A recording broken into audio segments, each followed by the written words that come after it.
இது நியூஸ் பஸ்டின் மதிய நேர பிரதான செய்தி. உங்களுடன் இணைந்து கொள்ளும் நான் தாரணி தங்கராஜா. இன்றைய விரிவான செய்திகளுக்கு செல்லும் முன்னர் முதலில் தலைப்புச் செய்திகள். உத்தியோகபூர்வ விஜயமாக இந்தியா சென்றுள்ள ஜனாதிபதி மைத்ரிபால சிறிசேனவிற்கு இந்திய குடியரசுத் தலைவர் மாளிகையில் ராணுவ மரியாதையுடன் கூடிய மகத்தான வரவேற்பு. மீள்குடியேற்றம் மற்றும் அரசியல் கைதிகளின் விடுதலை உள்ளிட்ட முக்கிய பிரச்சினைகளுக்கு தீர்வு காண்பதற்காக இலங்கைக்கு இந்தியா அழுத்தம் கொடுக்க வேண்டும் என தமிழ் தேசிய கூட்டமைப்பு தெரிவிப்பு. காணாமல் போனோரை தேடி தருமாறு கோரி மட்டக்களப்பில் உண்ணாவிரத போராட்டம். சம்பூரிலிருந்து இடம்பெயர்ந்த மக்கள் மீள்குடியமர்த்த கோரி கவனஈர்ப்பு போராட்டத்தில். தமிழகத்தின் ஸ்ரீரங்கம் சட்டப்பேரவை இடைத்தேர்தலில் அனைத்து இந்திய அண்ணா திராவிட முன்னேற்றக் கழகம் 40,000 வாக்குகள் வித்தியாசத்தில் முன்னிலையில். இனி விரிவான செய்திகள். உத்தியோகபூர்வ மையமாக இந்தியா சென்றுள்ள ஜனாதிபதி மைத்ரிபால சிறிசேனவிற்கு இந்திய குடியரசுத் தலைவர் மாளிகையில் இன்று ராணுவ மரியாதையுடன் கூடிய மகத்தான வரவேற்பு அளிக்கப்பட்டுள்ளது. राष्ट्रपति भवन में मैत्रीपाला सिरिसेना का स्वागत राष्ट्रपति. இந்திய குடியரசுத் தலைவர் மாளிகையான ராஷ்டிரபதி பவனில் இன்று முற்பகல் நடைபெற்ற வரவேற்பு நிகழ்வில் இந்திய குடியரசுத் தலைவர் பிரணாப் முகர்ஜி, பிரதமர் நரேந்திர மோடி உள்ளிட்ட மத்திய அரசின் உயர் அதிகாரிகள் பலரும் கலந்து கொண்டிருந்தனர்.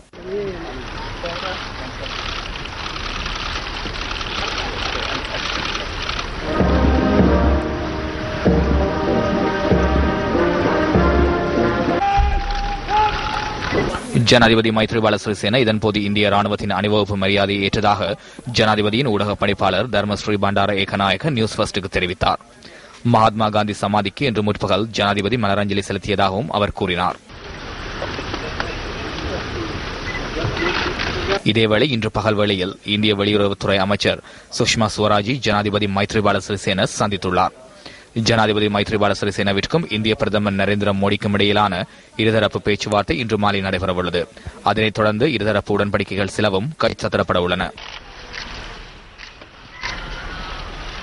இந்தியாவின் தேசிய அருங்காட்சியகத்தையும் இன்று ஜனாதிபதி உள்ளிட்ட குழுவினர் பார்வையிட உள்ளனர். நாளை புத்தகயாவில் நடைபெறவுள்ள விசேட மத அனுஷ்டானங்களில் கலந்து கொள்ள உள்ள ஜனாதிபதி நாளை மறுதினம் திருப்பதி தேவஸ்தானத்தில் நடைபெறும் பூஜை வழிபாடுகளை அடுத்து நாடு திரும்பவுள்ளார்.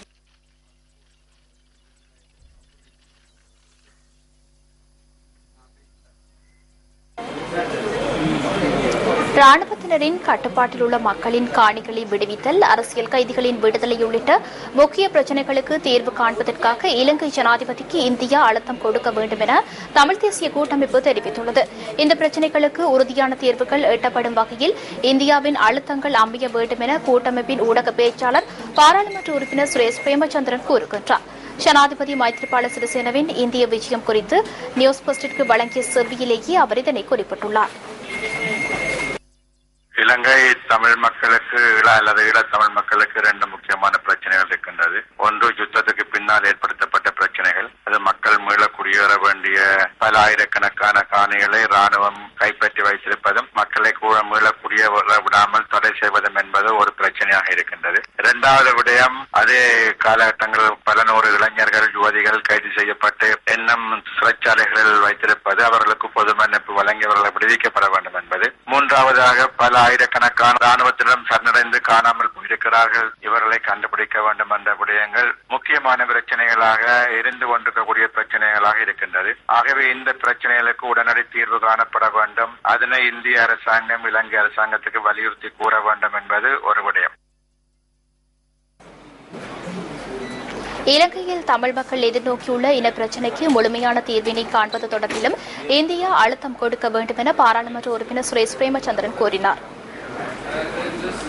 முக்கியமானதாக நாங்கள் கருதுவது இலங்கை தமிழ் மக்களினுடைய இனப்பிரச்சனைக்கான ஒரு முழுமையான தீர்வை காண்பது என்பது. அது 13ஆம் திருத்தத்துக்குள்ளால் அந்த தீர்வை காண முடியாது என்பதும், அது ஒரு அதிகார பகிர்வு என்பது சரியான முறையில் பேச்சுவார்த்தை மூலம் பேசி தீர்க்கப்பட வேண்டும் என்பதும், இதில் முக்கியமாக இந்திய இலங்கை ஒப்பந்தம் பற்றி பேசப்படுகின்றது. அந்த அடிப்படையில் கூட வடகிழக்கு என்பது இணைக்கப்பட வேண்டும். ஒரு முழுமையான அதிகார பகிர்வு தொடர்பான பேச்சுவார்த்தை நடத்தப்பட வேண்டும். ஆகவே அந்த அதிகார பகிர்வின் அடிப்படையில் சரியான ஒரு தீர்வு எட்டப்பட வேண்டும் என்ற விடயங்கள் முக்கியமான விடயங்களாக இருக்கிறது. ஆகவே இவற்றை இந்த அரசாங்கம் விரைந்து செயற்படுத்த வேண்டும் என்பதற்கு இந்திய அரசாங்கம் ஒரு முழுமையான அழுத்தம் கொடுக்குமாக இருந்தால் அது வரவேற்கக்கூடிய விடயமாக இருக்கும்.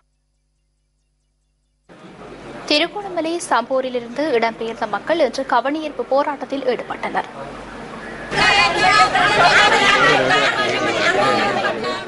சம்பூரிலிருந்து இடம்பெயர்ந்த மக்கள் தங்கியுள்ள முகாம்களில் ஒன்றான கிளிப்பட்டி முகாமில் இந்த போராட்டம் நடத்தப்பட்டுள்ளது. பட்டித்திடல், மணல் சேனை, கட்டை பரிச்சான் ஆகிய முகாம்களில் தங்கியுள்ள சம்பூர் மக்களும் இந்த கவனஈர்ப்பு போராட்டத்தில் கலந்து கொண்டனர். புதிய அரசாங்கத்தின் 100 நாள் திட்டத்தின் கீழ் தமது மீள்குடியேற்றத்திற்கான நடவடிக்கை மேற்கொள்ளப்படும் என எதிர்பார்த்த போதிலும் இதுவரை நடக்கவில்லை என கவனஈர்ப்பு போராட்டத்தில் கலந்து கொண்ட மக்கள் குற்றம் சாட்டினர்.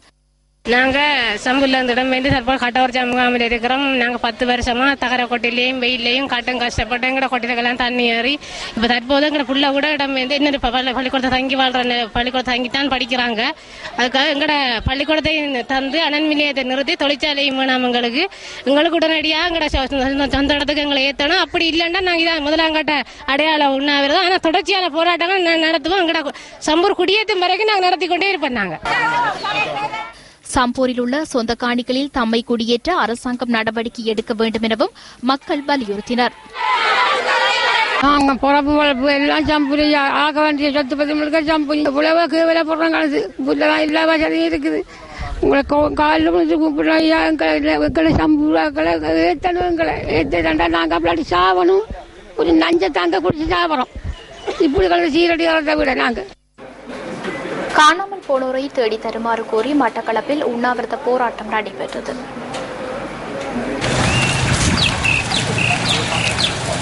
காந்தி பூங்கா சதுக்கத்தில் இன்று காலை உண்ணாவிரத போராட்டம் ஆரம்பிக்கப்பட்டது. காணாமல் போனோரை கண்டறியும் குழுவுடன் பிராந்திய மகளிர் அமைப்புகள் இணைந்து இந்த ஆர்ப்பாட்டத்தினை முன்னெடுத்திருந்தனர்.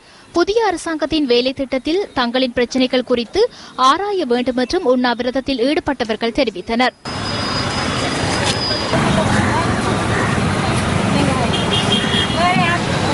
உண்ணாவிரதத்தில் ஈடுபட்டவர்கள் மட்டக்களப்பு மாவட்ட அரசாங்க அதிபருக்கும் கோரிக்கை மகஜர் ஒன்றை கையளித்தனர். இந்த ஆட்சி மாற்றத்திலேயாவது எங்களுக்கு ஒரு நல்ல முடிவு கிடைக்கும் என்ற எதிர்பார்ப்போடு அப்படியாவது காணாமல் போன உறவுகளுக்காக எல்லாரும் ஒன்றிணைந்து இந்த உண்ணாவிரதத்தில் நாங்கள் இருக்கிறோம். ஒரு நாள் உண்ணாவிரதத்தில் எங்களோட காணாமல் போய் கைது செய்திருக்கார்கள் பேர் பட்டியலையாவது வெளியிட வரும் என்றது. புத்தளம் செம்மந்திடல் கிராம பகுதி மக்கள் தண்ணீரின்றி அல்லற்படும் நிலை ஏற்பட்டுள்ளது. பணம் கொடுத்து குடிநீர் வாங்கும் அவல நிலைக்கு அந்த பகுதி மக்கள் தள்ளப்பட்டுள்ளனர். மனிதனின் அன்றாட வாழ்வில் அத்தியாவசியமானதாக நீர் விளங்குகின்றது. இந்த பகுதி மக்கள் குடிப்பதற்கான நீரை பணம் கொடுத்து பெற்றுக்கொள்ள வேண்டிய துர்பாக்கிய நிலைக்கு தள்ளப்பட்டுள்ளனர். ஒரு கலன் தண்ணீரை 50 ரூபாவிற்கு வாங்குவதாகவும் அந்த பகுதியில் உள்ள அனைவரும் மிக ஏழ்மையான வாழ்க்கையை வாழ்வதனால் மிகுந்த சிரமத்திற்குள்ளாவதாகவும் மக்கள் தெரிவிக்கின்றனர். தண்ணீரை பெற்றுக் கொள்வதற்கு பல மைல் தூரம் பயணிக்க வேண்டியுள்ளதாகவும் மக்கள் குறிப்பிடுகின்றனர். இந்த காணி வாங்கி 7 வருஷம் ஆகுது. இந்த 7 வருஷத்துக்கு நாங்கள் தண்ணி இல்லாமலுக்கு நாங்கள் கஷ்டப்பட்டு இதுல மரக்கறியெல்லாம் நாங்கள் போட்டு நாங்கள் தூரத்தில் தண்ணி இழுத்துட்டு நாங்கள் தண்ணி ஊற்றி உற்பத்தி ஆக்கினோம். எங்களுக்கு இருக்கிறது தண்ணி இல்லாமலுக்கிட்ட நாங்கள் போட்டுட்டு நாங்கள் வேற இடம் போயிட்டு நாங்கள் வாடகைக்கு இருக்கிறோம். எங்களுக்கு தண்ணி தந்தா மிச்சம் தயவு செய்து மிச்சம் நன்மையாக இருக்குது. எங்களுக்கு குழாய் மூலம் குடிநீர் விநியோகம் செய்யுமாறு நீர்ப்பாசன திணைக்களத்திடம் பலமுறை வலியுறுத்தியும் பலமுறை நேரில் சென்றும் மனுக்கள் மூலம் வலியுறுத்தியும் இதுவரை எந்தவித தீர்வும் கிடைக்கவில்லை என அந்த பகுதி மக்கள் கவலை தெரிவித்துள்ளனர். எங்களோட குடும்பம் ஒரு 7-8 வருஷமாகுது. இன்னத்துக்கு இதுவரைக்கும் தண்ணி பிரச்சனை தான் முக்கியமாக. ஸ்கூலுக்கு போனால் முக்கியமாக வர பிரச்சனை யூனிஃபார்ம் சரியில்லை, யூனிஃபார்ம் கிளீனாக இல்லைன்னு சொல்லி பிள்ளைகளை திருப்பி அனுப்புகிற பிரச்சனை இருக்குது.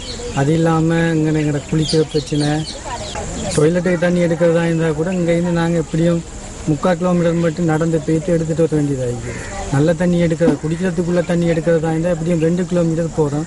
அது இல்லாமல் சல்லி கொடுத்து வாங்குறதா இருந்தால் கூட எங்களுக்கு ஒரு கேனுக்கு 50 ரூபா 60 ரூபா போகுது. தயவு செஞ்சு எங்களுக்கு இந்த தண்ணியை பெற்று தந்தேன்னு சொன்னால் பெரிய ஒரு பிரயோசனமாக இருக்குது. எப்படின்னு சொன்னாக்கா ஒவ்வொரு ரோட்லேயும் 3 குடும்பம் 4 குடும்பம் 8 குடும்பம் 10 குடும்பமே இருக்கிறாங்க. ஆனால் 10 குடும்பம் உள்ள ரோட்டில் தான் தண்ணி தாரன்னு சொல்லிக்கிறாங்க. எங்களுக்கு ஒரு ரோட்டில் 8 குடும்பம் 9 குடும்பம் தான் இருக்குது. எங்களுக்கு அப்படின்னா எங்கள் லைன் தரமாட்டிக்கிறாங்க. இப்போ நீங்கள் ஏதாவது உதவி செஞ்சீங்கன்னா பெரிய உதவி ஆகிங்க. என்னன்னு சொன்னால் நாங்கள் தண்ணி சல்லி கொடுத்து வாங்குகிறோம். 500 லிட்டர் 350 ரூபா 500 ரூபா வரைக்கும் விற்கிறாங்க. நாங்கள் அதுதான் வாங்குகிறோம். இப்போ எங்களுக்கு அந்த 350-400 ரூபா கொடுத்து தண்ணி வாங்குறதுனால எங்களுக்கு செலவுக்கு பெரிய ஒரு சிக்கனப்படுத்திக் கொள்ளலாமே இருக்குது. இது தொடர்பில் விரைவில் தீர்வு வழங்குமாறு சம்பந்தப்பட்ட அதிகாரிகளிடம் மக்கள் கோரிக்கை விடுக்கின்றனர். குற்றமளித்தவர்களுக்கு தகுந்த தண்டனை வழங்க அரசாங்கம் விரைந்து செயற்பட வேண்டும் என மக்கள் விடுதலை முன்னணியின் பிரசார செயலாளர் விஜித ஹீரத் தெரிவித்தார். சீதுவை நகரில் நேற்று இடம்பெற்ற மக்கள் சந்திப்பில் கலந்து கொண்ட போதே அவர் இதனை குறிப்பிட்டுள்ளார்.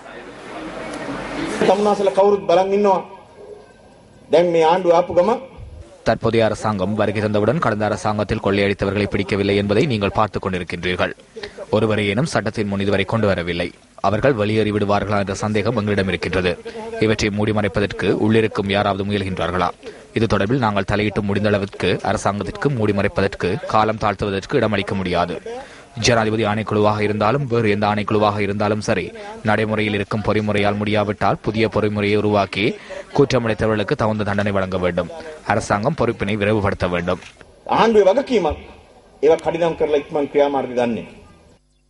இத்துடன் நியூஸ் போஸ்டின் மதிய நேர பிரதான செய்தி நிறைவடைகின்றது. மத்திய செய்தியை 2:25 எதிர்பாருங்கள். வணக்கம்.